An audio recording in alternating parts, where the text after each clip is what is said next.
Halo, Assalamualaikum warahmatullahi wabarakatuh. Balik lagi sama Hanifah. Hari ini kita bahas mengenai perbahasa Inggrisan sebagai anak UI. Yang pertama, yang sering orang tanyain adalah apakah jadi mahasiswa UI harus jago bahasa Inggris? Kalau pertanyaan kayak gitu, yang berarti baru masuk udah harus langsung jago. Maka jawabannya adalah enggak. Karena ada beberapa kelas yang pakai bahasa Inggris biasanya tuh, tapi cuma kayak anak-anak kelas internasional. Nah, kalau aku di FKM nggak ada kelas internasional, jadi ya udah semua kuliah pakai bahasa Indonesia. Itu pertama, kuliah reguler pakai bahasa Indonesia. Terus bahasa Inggris itu kan bisa kita pelajari sambil jalan.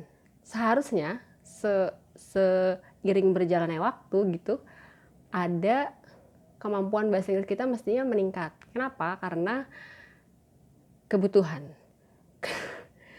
Jadi bisa kan terpaksa gitu. Karena kalau anak kayak contohnya nih, aku sebagai mahasiswa kesehatan banyak buku referensi textbook itu yang berbahasa Inggris, kayak buku fisiologi, buku patologi, buku gizi, itu yang berbahasa Inggris. Ada yang berbahasa Indonesia, cuman itu biasanya terbitan lama. Buku-buku di perpustakaan juga yang berbahasa Indonesia itu biasanya yang terbitan lama gitu loh.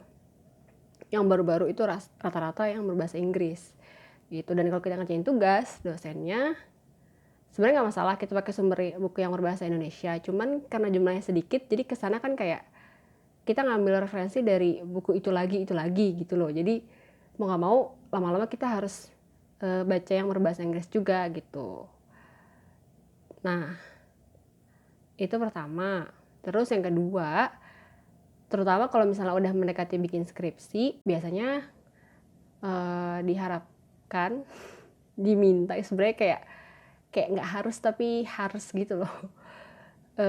Karena UI punya akses jurnal, karena UI punya langganan jurnal ilmiah internasional, jadi ya kita diharapkan buat nyari referensi bahan belajar atau bahan bikin tugas tuh dari situ gitu. Dan ya namanya jurnal ilmiah internasional ya pasti dia pakai bahasa Inggris gitu kan. Gitu, ada akses di lewat websitenya perpustakaan UI. Jadi kayak ada database jurnal, jadi kita nggak perlu pakai semacam Google Scholar atau nyari random di Google gitu, nggak. Kita bisa langsung masuk ke database jurnal resmi yang terdaftar di website perpustakaan UI, terus kita bisa cari jurnal lewat kata kunci di situ. Itu. Nah, kayak dulu misalnya aku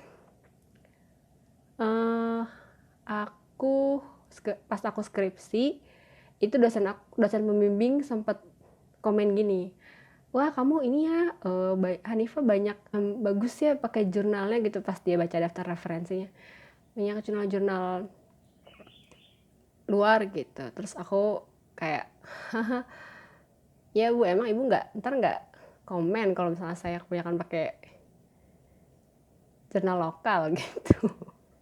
Maksudnya kayak ya oke lah, tapi kesana kayak ada basa-basi. Maksudnya karena emang udah diharapkan kayak gitu, jadi ya kita mau nggak mau kayak karena udah dikasih fasilitasnya, jadi mau nggak mau kita menggunakan sumber jurnal internasional tersebut gitu. Terus yang ketiga juga, kalau misalnya kita kalaupun nggak jago ngomong tapi bisa secara pasif gitu ya, kalau baca tulisan, kalau baca misalnya nonton suatu video ada subtitle bahasa Inggrisnya, kita bisa ngerti sampai situ aja, itu udah lumayan banget gitu. Karena emang yang namanya, terus nanti kalau udah lebih jago lagi bisa nih kalau misalnya ada seminar yang pembicaraan dari luar negeri ya kan, itu kan sayang gitu kalau kita nggak datang atau kita nggak bisa ngerti isi seminarnya apa gara-gara orangnya pembicaranya ngomong pakai bahasa Inggris tapi kita nggak jago. Walaupun awalnya semi terpaksa gitu ya, karena harus baca buku teks buat belajar, buat kerjain tugas pakai bahasa Inggris, kita jadi sambil kalau ada kata yang nggak ngerti jadi googling gitu kan. Tapi kalau kita sering ketemu sama kata tersebut, lama-lama kan jadi kosakata kita nambah, pemahaman kita nambah juga gitu. Dan menurut aku sih yang pertamanya kalau kita pengen jago adalah jangan jiper duluan gitu, jangan takut duluan kalau kayaknya gue nggak bakal bisa deh, mikirnya negatif duluan, pasti bakal susah, pasti nggak bisa, ntar lo lama-lama bakal susah gitu, belajarnya jadi lama juga gitu. Tapi kalau kita ngerasa bisa kok, bisa insya Allah bisa gitu, dan ngejalaninnya tuh enjoy aja, nanti lama-lama akan apa ya, kayak nemu cara belajar yang paling enaknya gimana.